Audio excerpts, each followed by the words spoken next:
Most people think Walmart is harmless, bright lights, cheap prices, friendly faces. But after midnight, it's a different world. These are three disturbing Walmart horror stories you'll never forget. I used to work the overnight shift at Walmart. People think the night shift is quiet, that it's easy. They imagine you just stack shelves, scan items, and listen to music until morning. But that's not how it feels when you're inside a building that huge and completely empty. The fluorescent lights buzz constantly. The aisles stretch so far, they almost hum with their own silence. Every sound, a cart rolling, a package settling, echoes like a footstep. It was a Tuesday night, about 2:30 a.m. I was working in the grocery section, restocking cereal boxes.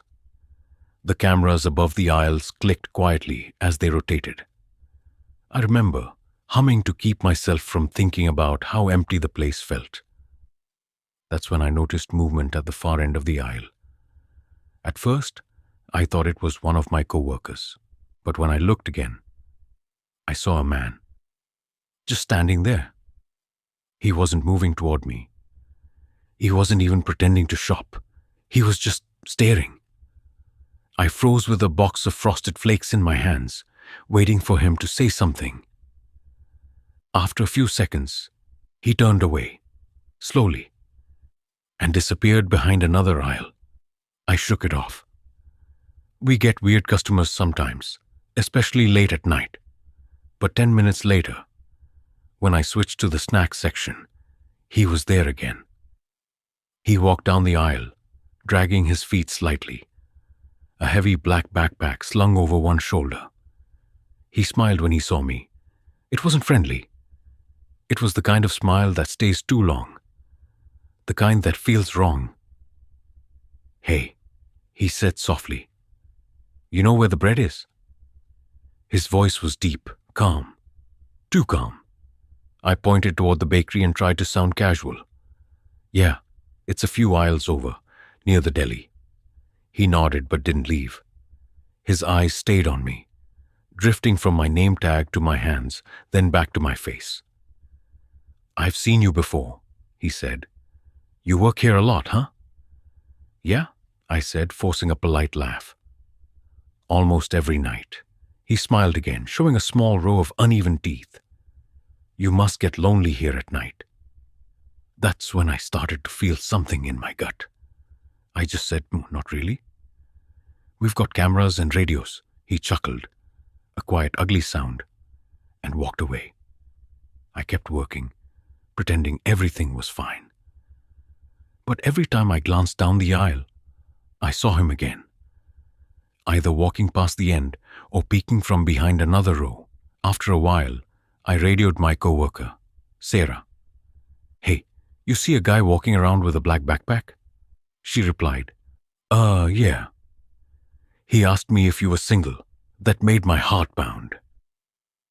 I told her to let security know, but our night guard was on break. One guard for an entire superstore. So, I tried to keep calm and stay near the front lanes, where the cameras were more visible. But then the man appeared again, in the reflection of the freezer doors this time. He was behind me, just a few aisles away, standing completely still. And this time, he wasn't pretending to shop at all. He lifted a small package from the shelf, looked at it for a second, then put it down, upside down. Then he turned toward me and whispered, "You shouldn't lie." I froze.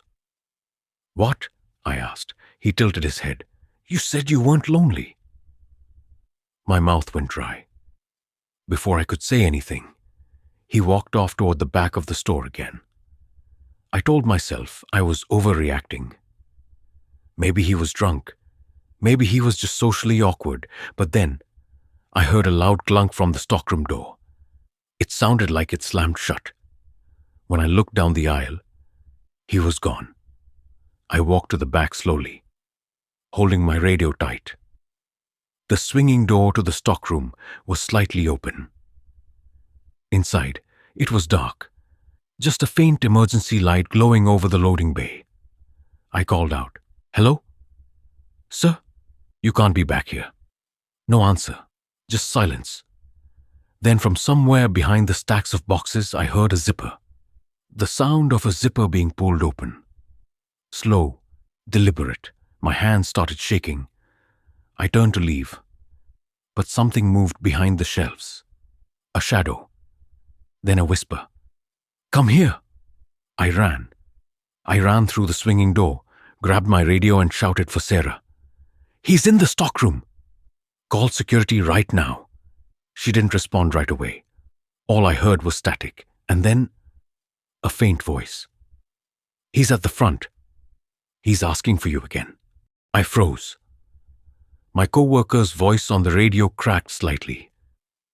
She sounded confused. "He's asking for you at the front desk.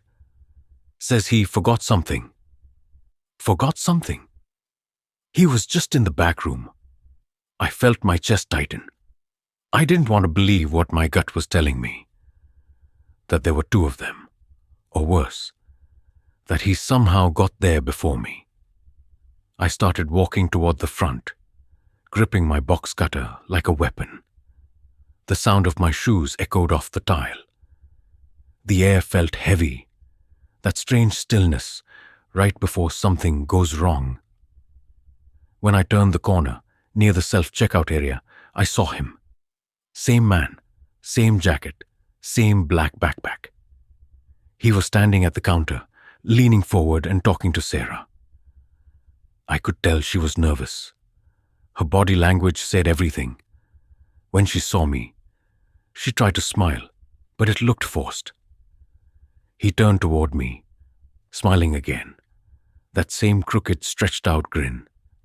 "There you are," he said softly. "You gave me the wrong number."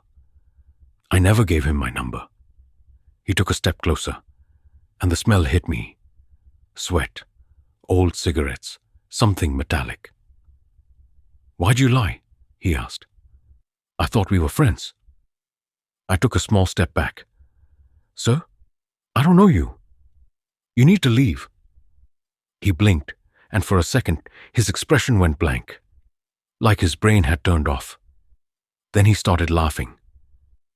It wasn't loud, but it was broken. The kind of laugh that sounds like someone trying not to scream. Sarah whispered, "I called security." He leaned forward on the counter, gripping it so hard his knuckles turned white. "You shouldn't have done that."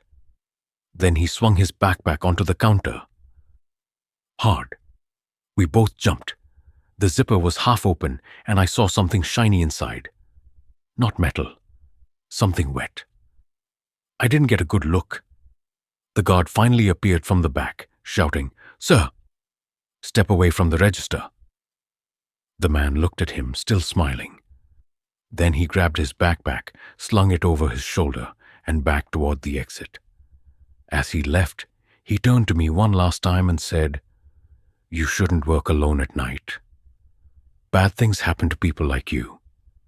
And then, he was gone.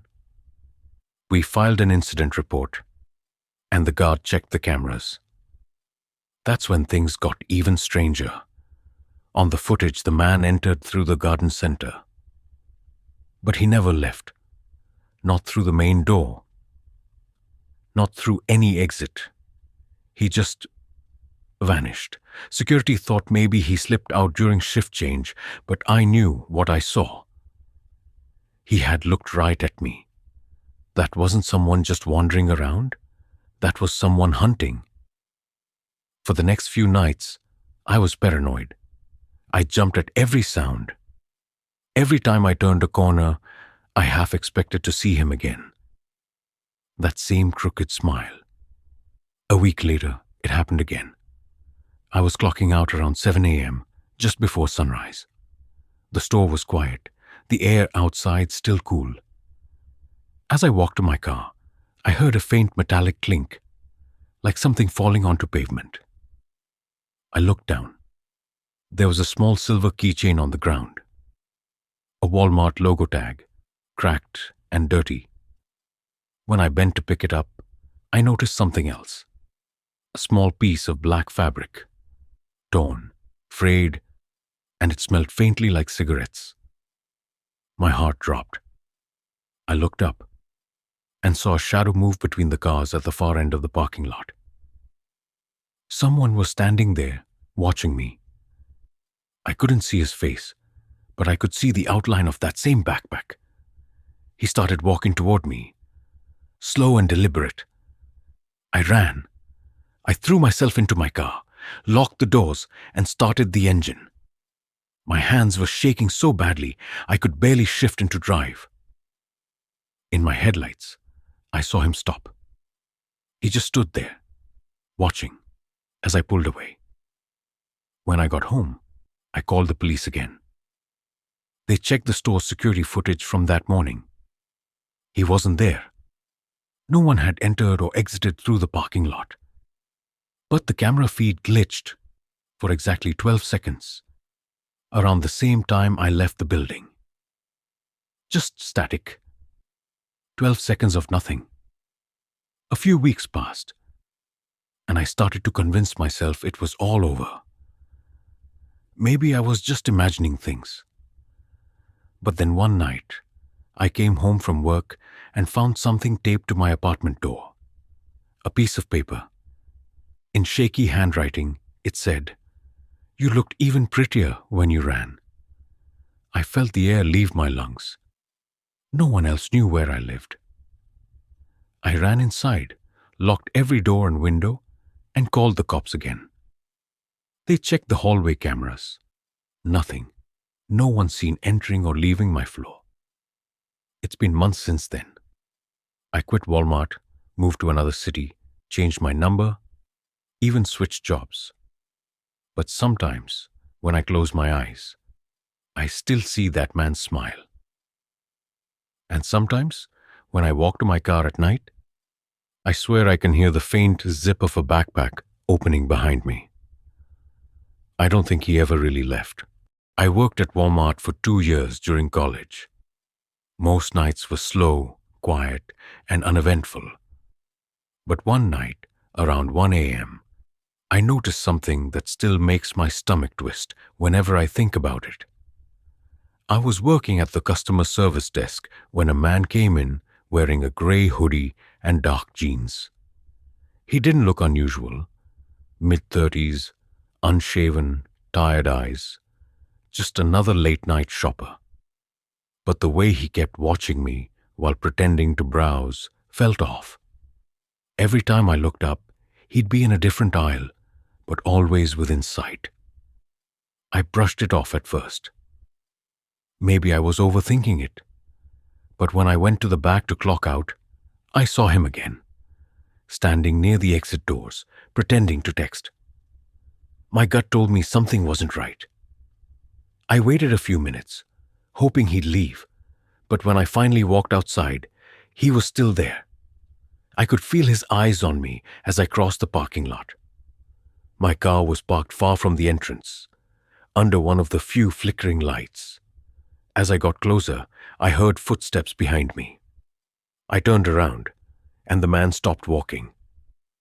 Just stood there, staring. My heart started pounding. I unlocked my car, got in quickly, and locked the doors. He didn't move. I started the engine, trying not to look directly at him.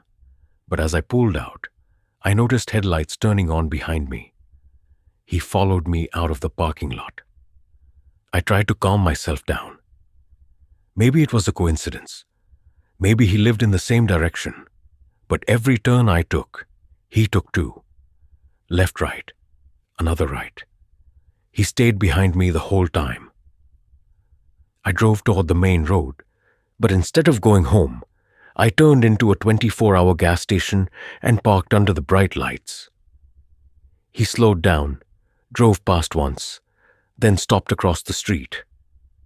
He just sat there, watching me from his car.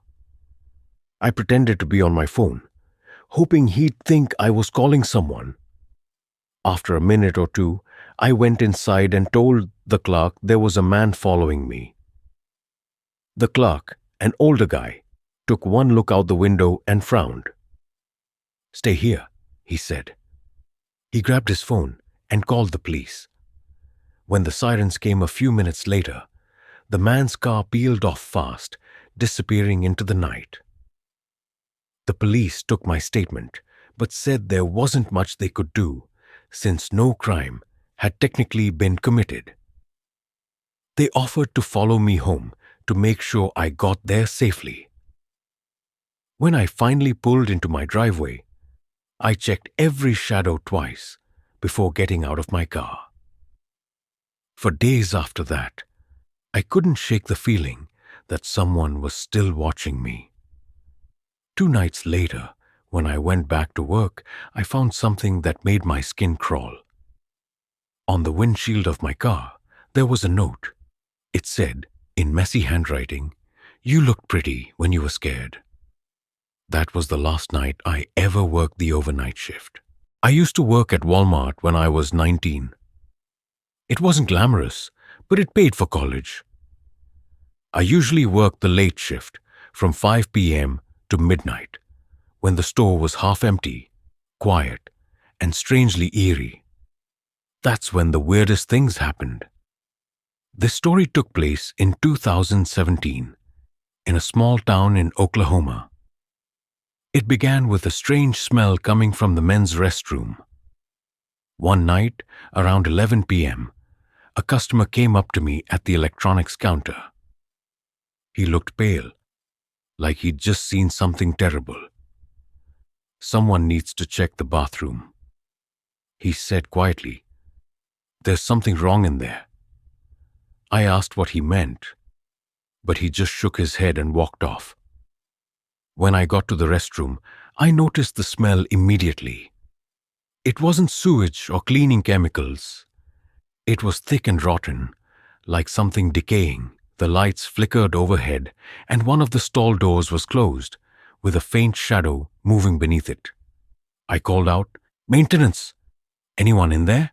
No answer. I pushed the door open and heard a slow, wet drip hitting the floor. My shoe landed in something sticky. When I looked down, I saw a dark puddle spreading from under the last stall. My first thought was that someone got sick, but then I noticed something that made my stomach turn. There were 2 sets of shoes under the stall, one facing the toilet, the other facing the door. Neither moved. I froze. Then one of the shoes twitched slightly. "Sir, you okay?" I asked, my voice shaking. No response. The smell grew stronger. I could hear breathing. Shallow, ragged. I backed away and grabbed my radio. "Security, can you check the restroom near electronics?" Before I could explain, a sound came from inside the stall. A soft, muffled laugh. I stumbled back, heart pounding, and nearly ran into Rick, the night security guard. I told him what I saw, and he went in. Not even 30 seconds later, I heard him yell, "Call 911." The police showed up quickly, shut down the restroom, and cleared the area. We weren't told much, but I overheard an officer say something about blood and multiple footprints. The store closed early that night. The next day, the entire restroom was sealed off with plastic sheets. Management called it a plumbing issue, but one of the janitors, Mel, told me the truth. He'd overheard the police talking. There were 2 people in that stall. One man unconscious and another crouched behind him, like he'd been waiting. The victim had deep cuts on his arms, but was still alive. The man hiding wasn't a customer. He'd been living in the store for weeks, hiding in the maintenance rooms, eating thrown-out food. When they found him, he was smiling. Police discovered a duffel bag in the vent above the stall, full of stolen phones, a box cutter, and a half-eaten sandwich. No one knew what he was planning. After that night, Walmart added more cameras, and we weren't allowed to fully close restroom doors anymore. 2 weeks later, management said everything was back to normal. They reopened the restroom, replaced tiles, repainted walls. But I couldn't stop thinking about what Mel told me, about that man living inside the store. The thought that someone could hide in plain sight for weeks haunted me. Then one night close to midnight, it happened again. I was restocking DVDs when I heard a faint thud from the restroom. I told myself it was pipes or air vents, but then came a scraping sound. Metal against tile. The hairs on my neck stood up. I opened the restroom door and smelled it again. Not as strong as before, but wrong. The same stall, the one that had been sealed, was closed. I bent down to look. This time, only one pair of feet. Bare, dirty, facing away from the toilet. Whoever it was stood perfectly still. "Sir, the store's closing soon," I said. No answer. Then a whisper. "Don't tell them I'm here." I stumbled back and ran to get Rick. When we returned, the stall was empty. No footprints, no smell, nothing. Rick searched everywhere. Under sinks, behind trash bins, even in the ceiling. Nothing. He told me to take a break, said I was just jumpy. But as I walked back toward the break room, I saw him. At the far end of the hallway, just past the stockroom doors, a figure stood watching me. Tall, thin, wearing a dirty gray hoodie. His face was hidden, but his head tilted slightly, the same way the man in the stall had. He took one slow step forward, and I swear I heard him whisper again, "Don't tell them." I ran. When securities checked, no one was there, but the hallway cameras glitched between 11:42 and 11:49. Static, exactly when I saw him. Corporate called it an electrical problem. Mel didn't believe that. He told me something worse. When the police searched the vents last time, they found not one sleeping bag, but 4. People had been living up there for months. No one ever figured out how they got in or out. After that, I quit. I couldn't handle walking those empty aisles, hearing the hum of the lights, knowing someone might still be above me, watching. A year later, I saw a news article. Abandoned Walmart found with makeshift living quarters in ceiling. It wasn't our store, but it was close. Police found bedding, trash, and drawings. Childlike sketches of people shopping. One drawing showed a girl in a blue Walmart vest stocking DVDs. That was me. The report said the man responsible had escaped from a mental health facility. He was obsessed with the people who live under the lights. They never caught him. Now, whenever I walk into a Walmart, no matter what city I'm in, I look up, because sometimes the ones you think are gone aren't gone at all. They're still there, watching, waiting.